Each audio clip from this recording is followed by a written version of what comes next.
এই ভিডিওতে আপনাদের দেখাবো মোবাইলের ব্যাটারিতে কিভাবে সোল্ডারিং করতে হয়। যেভাবে সোল্ডারিং করলে মোবাইলের ব্যাটারিতে কোনো দাগ পড়বে না আর দেখতেও খারাপ লাগবে না। তো আমাদের চ্যানেলটি অবশ্যই আপনারা সাবস্ক্রাইব করবেন, আমাদের চ্যানেলের সাথেই থাকবেন। তো এখানে আমরা সোল্ডারিং করার জন্য দুইটা তার নিব, একটা লাল একটা কালো। পজিটিভ প্রান্তের জন্য লাল তার ব্যবহার করব, নেগেটিভ প্রান্তের জন্য কালো তার ব্যবহার করব। তো চলুন আমরা সোল্ডারিং করি। সোল্ডারিং করার আগে আমরা ব্যাটারির উপরের এই প্লাস্টিক কভারটি তুলে নিব, যাতে সোল্ডারিং করার সময় এই কভারটি না গলে যায়। তাই আমরা এই কভারটি অনেক সুন্দরভাবে আগে তুলে নিব।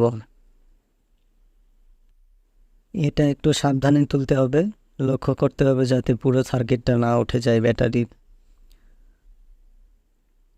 আপনারা আগে নষ্ট ব্যাটারিতে বা যেসব ব্যাটারি একদমই খারাপ সেসব ব্যাটারিতে চেষ্টা করবেন এভাবে তোলার, তাহলে তুলতে পারবেন।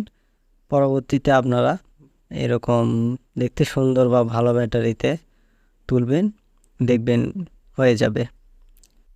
তো আমাদের এইটা তুলে নেওয়ার পরে আমরা এখানে সোল্ডারিং করব, তাতে আমাদের আর কোথাও দাগ পড়বে না। আর এখানে সোল্ডারিং করার সময় আপনারা সোল্ডারিং পেস্ট অবশ্যই দিয়ে নেবেন একটু, আর একটু ঘষে নেবেন যাতে সোল্ডারিং করতে খুবই সুবিধা হয়, সহজেই সোল্ডারিংটা আটকে। সোল্ডারিং পেস্ট দিবেন, তারপরে সোল্ডারিং করবেন। সোল্ডারিং করার আগে আপনারা অবশ্যই আগে তারে একটু সোল্ডারিং করবেন ইনসুলেটর ছাড়িয়ে নেওয়ার পর, তাতে আপনাদের সোল্ডারিং করতে অনেক সুবিধা হবে। এজন্য আমরা আগে তারে সামান্য পরিমাণ সোল্ডারিং করব, যাতে আমাদের ব্যাটারিতে লাগানোর সময় অনেক সুবিধা হয়।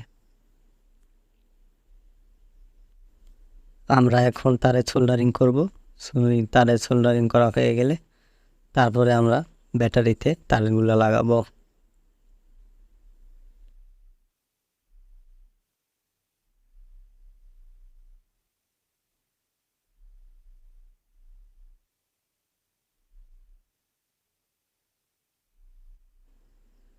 তারে আমরা সোল্ডারিং করে নিয়েছি, এখন ব্যাটারিতে একটু সোল্ডারিং করে নেব, যাতে তার লাগানোর সময় কোনো প্রবলেম না হয়।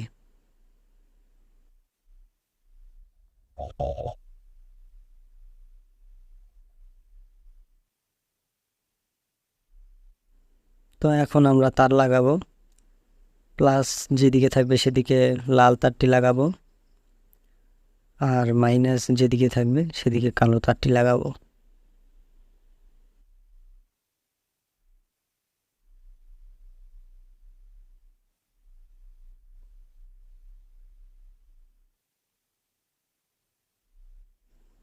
আমাদের তার লাগানো শেষ।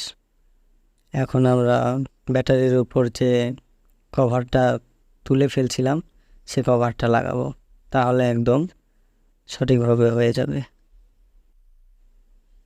পুরো ভিডিওটা দেখতে থাকুন, তাহলে ভালোভাবে বুঝতে পারবেন। আর সবাই ভালো থাকবেন।